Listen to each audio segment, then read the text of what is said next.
Eh bien bonjour, nous sommes au Salon du Touquet, un salon du Touquet qui se déroule de manière un peu inhabituelle puisque nous sommes à distance, mais qui ne renonce pas et qui nous offre le bonheur d'accueillir Béatrix de L'aulnoy pour un nouveau livre à succès, j'imagine, Les 1000 vies d'Agatha Christie. Je poserai donc la question rituelle à l'autrice, qu'est Béatrice de L'aulnoy. Euh, Pourquoi Agatha Christie, finalement, après Clémentine Churchill, par exemple?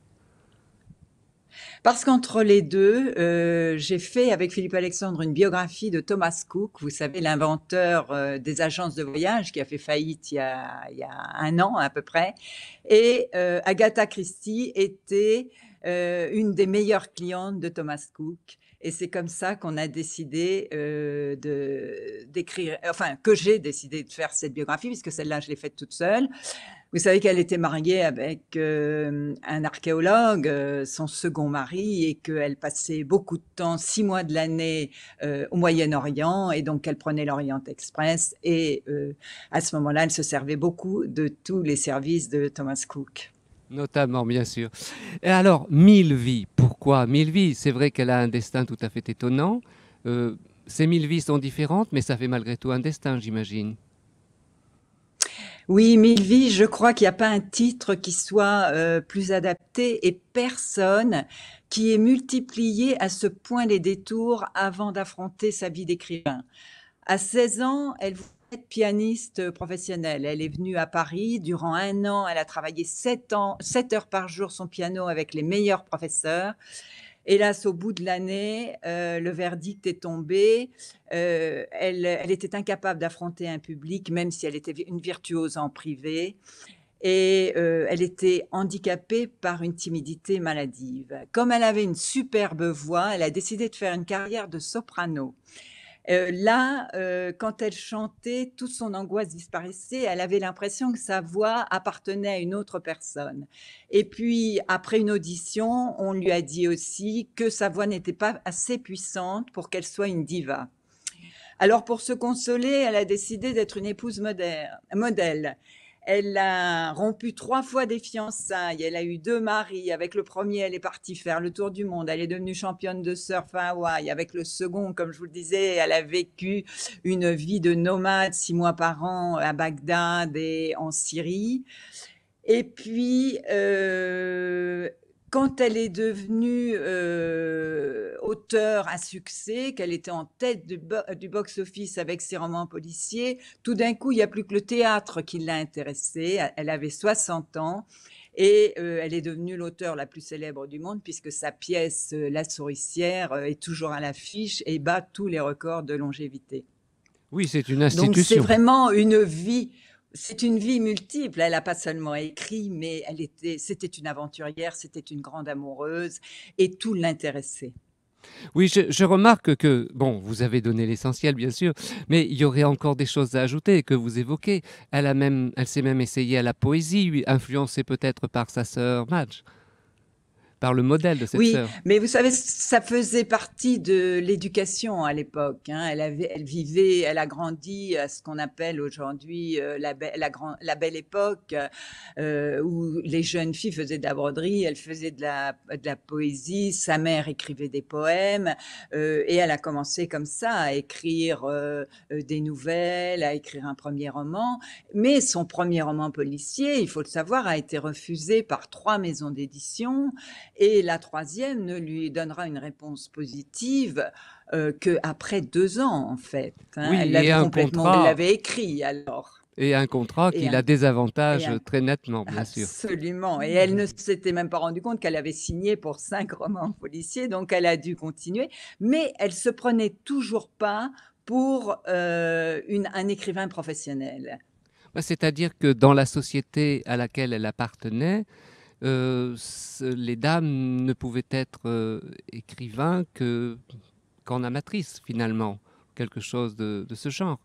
Mais il y Et avait quand même pas mal d'écrivains à oui, il l'époque. y avait, mais leur statut social ne venait pas de Oui, leur c'est travail vrai. d'écrivain. Et justement, vous décrivez très bien, vous évoquez très bien dans ce récit, vous évoquez très bien la société victorienne. Et avec la foule des objets, la foule des rituels, la foule des conventions et des comportements. Et le livre est d'abord un formidable documentaire de ce point de vue. Mais si elle se plie tout à fait à ces codes, elle a pourtant un père original qui n'est pas, lui, de la bonne société victorienne. Son père est américain. C'est un Américain richissime d'ailleurs. Normalement, la famille aurait dû vivre à New York et puis, ils passaient des vacances dans le Devon et sa mère, à elle, qui était un personnage assez fantasque, elle devait louer une maison et finalement, la seule maison qui lui plaisait était à acheter. Elle l'a achetée. Son père, son mari était furieux, lui a dit: «Mais enfin, on devait rester que quelques mois en Angleterre» et elle lui a dit: «Eh bien, on pourra toujours la revendre» et puis finalement, ils sont restés là. Le père était quelqu'un de très sympathique, un peu indolent, il a laissé ses affaires, à des Entre de financiers de New mauvaises York mains. qu'il pensait voilà et finalement, il va mourir ruiné.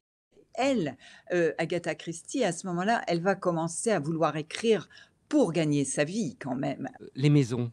Elle aura passé son temps à acquérir, à revendre, à Oui. aménager des maisons. Elle a un goût du déménagement. Même lorsqu'elle fait de l'archéologie, elle passe son temps aussi à concevoir et aménager des espaces. Très vite, elle a eu le goût des maisons. Comme vous dites, elle en a acheté une, 2, 3. À un moment, elle en aura jusque 8 maisons en même temps. Alors, comme elle était, une femme d'affaires, elle les louait ces maisons. Donc ça lui rapportait un peu de revenus parce que vous savez, les écrivains, au début, ils gagnent pas tellement, leur vie. Donc elle arrivait à vivre comme ça, elle arrivait à voyager comme ça. Mais c'est vrai que, elle adorait les maisons et elle finira par acheter la maison de ses rêves qui est Greenway, qui est une maison Greenway. absolument magnifique, près de Dartmouth, qui donne sur la rivière Dart.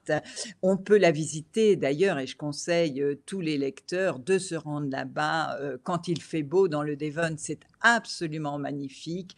La maison est très bien entretenue par une armée de bénévoles comme les Anglais savent le faire et on se rend compte vraiment, là, on rentre dans l'intimité d'Agatha Christie avec le piano où elle jouait pour son mari, les jeux, qu'elle a conservés avec lesquels elle jouait quand elle était enfant avec son père, la salle à manger et puis la chambre, à coucher avec les meubles qu'elle ramenait des souks, de Damas. C'est absolument passionnant. Vous évoquez dans votre livre sa Oui. découverte de la pharmacie lorsque elle devient bénévole, qu'elle s'engage pour venir en aide aux blessés de la Première Guerre mondiale. Et là, elle découvre le rôle des poisons qui sont si importants dans son œuvre et qui font l'originalité d'ailleurs à l'époque de ses romans. Et il faut le dire, elle a complètement transformé le roman policier parce que les romans policiers, moi j'en ai lu beaucoup avant Agatha Christie, c'était des choses épouvantables avec des fantômes, avec des animaux, des serpents, qui arrivaient en pleine nuit, des chiens. Vous savez, le chien de Dackersville de Conan Doyle, c'est une bête immonde qui dévorait ses proies. Avec Agatha Christie, c'est beaucoup plus calme, hein, c'est en fait la Grande Guerre est passée par là, les Anglaises ont eu le droit de vote, ces héroïnes sont des femmes, libres, indépendantes, richissimes, follement amoureuses et puis, comme vous disiez, elle se sert du poison qui est beaucoup moins, spectaculaire, mais quand même plus gracieux que le pistolet ou que, le poignard. Elle a vécu aussi la trahison avec son premier mari.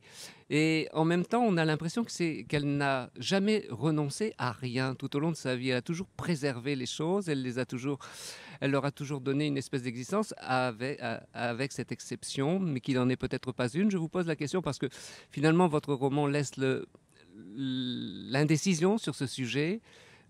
Qu'est-ce qu'il est devenu ce Archie après, lorsqu'elle était les, l'archéologue qu'elle D'abord, est c'est pas un devenue. roman, hein, Oui, c'est un récit. c'est une biographie, hein, c'est Mhm. une biographie.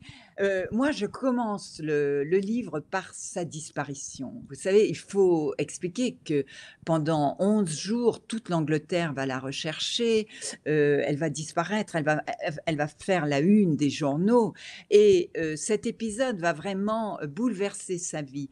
Moi, je commence parce que je crois que c'est vraiment l'acte fondateur de l'Agatha Christie, écrivain. Alors, elle a 36 ans, elle est éperdument amoureuse de son mari. Archibald Christie est un homme très séduisant. Ils se sont rencontrés en 1912 à un bal. Il était pilote et à l'époque, c'était les débuts de l'aviation et les pilotes dans l'armée, c'était vraiment les héros. Toutes les jeunes filles étaient en adoration devant eux. C'est lui qui va avoir le coup de foudre pour Agatha Christie, qui était une jeune fille lumineuse, très gaie, qui chantait, qui jouait du piano, qui dansait merveilleusement. Elle était d'ailleurs fiancée. Elle va rompre ses fiançailles. Ils vont se marier le jour de Noël 1914, au moment d'une permission d'Archibald, qui est tout de suite parti se battre contre les Allemands en Picardie. Et après la guerre, ils vont faire le tour du monde. Elle va devenir championne de surf à Hawaï. Ils vont avoir une petite fille, ils vont s'acheter une grande maison. Ses romans commencent à marcher. Lui va devenir banquier à la City. Et puis, tout d'un coup, au mois d'août 1926, tout s'écroule. Ils devaient partir en vacances ensemble en Italie et il lui annonce que non, il n'a pas pris les billets et qu'il veut divorcer pour se remarier avec une jeune fille 10 ans plus jeune qu'Agatha. Elle le supporte très très mal, d'autant plus mal que c'est une de ses amies. Comme toutes les jeunes femmes normalement constituées, elle est folle de jalousie. Elle va refuser le divorce. Pendant 3 mois, Archibald va revenir à la maison. Il va promettre de plus voir Nancy Neal. Le fameux matin de la disparition, le 3 décembre 1926, elle pense qu'il va l'accompagner à un week-end de remise en forme dans une station thermale du nord de l'Angleterre. Et là, au breakfast, il lui dit que non, que tout est fini, qu'il a revu Nancy Neal et que d'ailleurs, ils vont se fiancer le soir même au cours d'un dîner chez des amis. Et donc le soir, elle se retrouve toute seule dans cette grande maison.